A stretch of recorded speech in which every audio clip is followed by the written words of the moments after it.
Welcome to the Endocrine Matters podcast. This podcast episode is sponsored by Complete Medicine and Hey Healthy.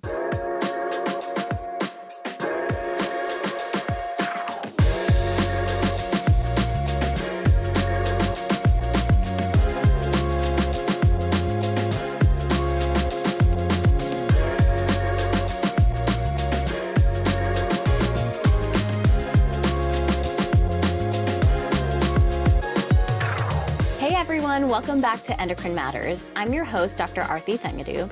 Today we're going to talk about something that sits at the intersection of health, hormones, culture, and self-awareness, and that is alcohol. This is not an episode to shame anyone who drinks. It's not an episode about addiction medicine, and it's certainly not an episode about perfection. This is an episode about choice. It's about listening to your body. It's about breaking free from what's normal and choosing what's actually right for you.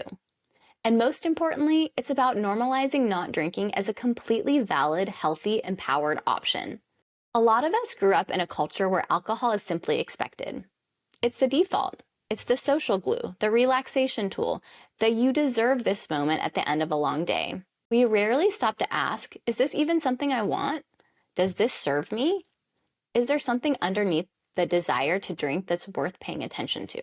Today, I want to peel back those layers gently, honestly, and with compassion.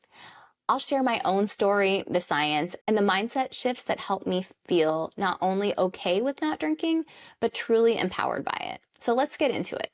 I guess I'll overshare here, but I'll tell my story because I think it might be relatable.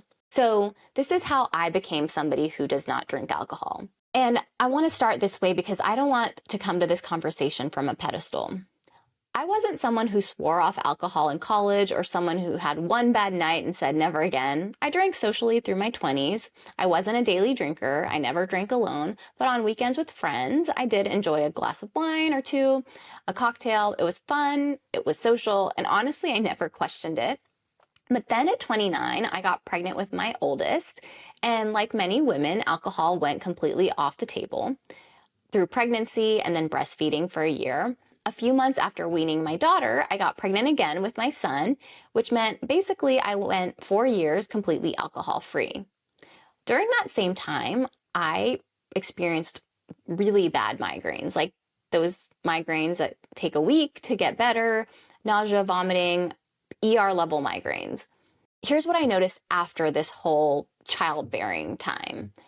After those 4 years, even if I had one drink, just one, my migraine risk went up. And the next day, I was tired. Even if I wasn't hungover, I felt off. And anyone who has had babies knows there is no off button on those children. There is no let mom recover time. Those kids wake up at 6 a.m. whether you had a glass of wine or not. And it hit me. I want to be the kind of mom who feels good. Not perfect, not superhuman, but present, energized, available. My kids deserve that. And frankly, I deserve that. So cutting out alcohol became a part of being the version of me that I wanted to be for them, but also for me. So between 2019 and 2024, I drank only a handful of times. And every time I did, I had the same thought, which was, why am I doing this? And is it really worth it? And honestly, for me, it wasn't. It wasn't worth it for me physically, emotionally, not even socially. And I also realized that if I needed alcohol to make a situation fun or tolerable, maybe that was a sign that it wasn't the right room for me. Maybe the work wasn't about drinking less.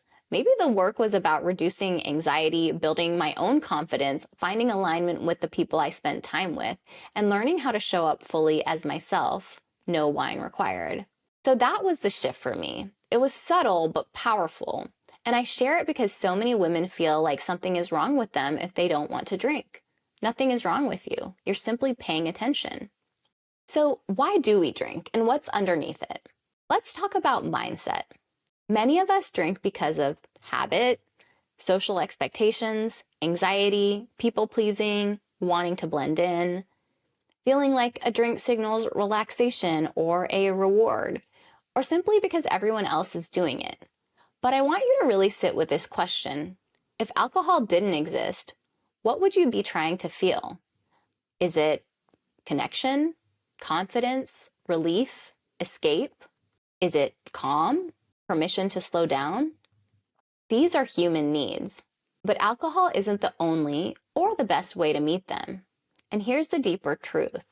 When we rely on alcohol to soften our edges, we stop learning that those edges can be softened in other ways, ways that are sustainable, healthy, aligned, and genuinely supportive to ourselves.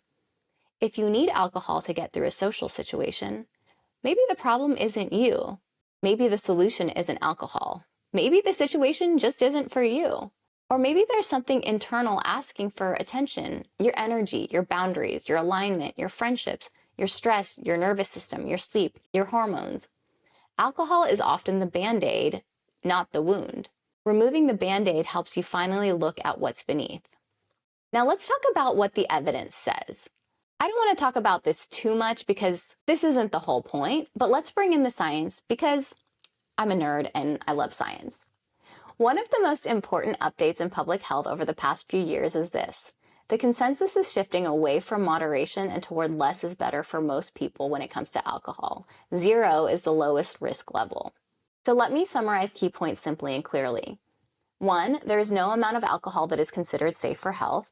Organizations worldwide, including the WHO and new guidelines, state explicitly that no level of alcohol consumption is risk-free.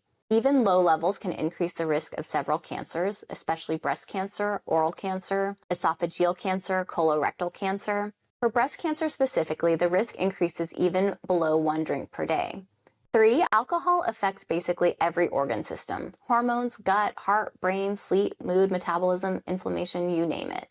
4, that idea that moderation is healthy comes from outdated or confounded research. Older observational studies made it look like moderate drinkers lived longer. But when research controlled for confounders like income, social stability, and former heavy drinkers being counted as abstainers, the so-called benefits evaporated. 5, the real lowest risk level for most adults in alcohol is 0. The global burden of disease found that the theoretical minimum risk exposure level for alcohol is 0 drinks per day for nearly all populations. If you don't drink, no guideline recommends starting. Not for your heart, not for stress, not for cholesterol, not for sleep, not for anything. 7, alcohol is a major driver of preventable deaths in the US. Over 178,000 deaths annually, more than opioids, more than motor vehicle accidents, and yet it's socially praised, normalized, marketed, especially to women, as a form of self-care. Ladies, wine is not self-care. Self-care is protecting your future self, not numbing your present one. So, I am here to give you the permission slip you didn't know you needed. Let me give you a permission slip right now. You are allowed not to drink. You don't have to justify it. No thanks is a complete sentence. Your health and energy and motherhood and hormones and mental clarity are valid reasons. You don't need alcohol to be fun, interesting, connected, sexy, relaxed, or social. Choosing not to drink is normal.